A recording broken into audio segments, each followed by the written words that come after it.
ایک عالم اپنی ایمانداری میں شہرت رکھتا تھا۔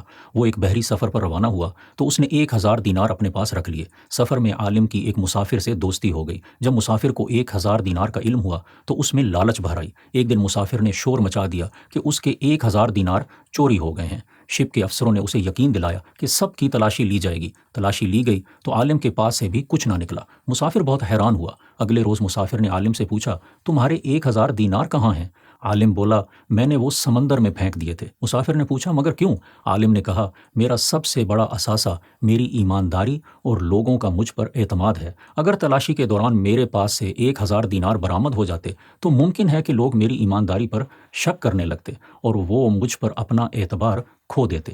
یاد رکھو دوست، کھوئے ہوئے دینار تو واپس آ جاتے ہیں، لیکن کھویا ہوا اعتبار کبھی واپس نہیں آتا۔ کھو کر لوٹ آ سکتے ہیں درہم و دینار، لوٹ کے پھر آتا نہیں کھویا اعتبار۔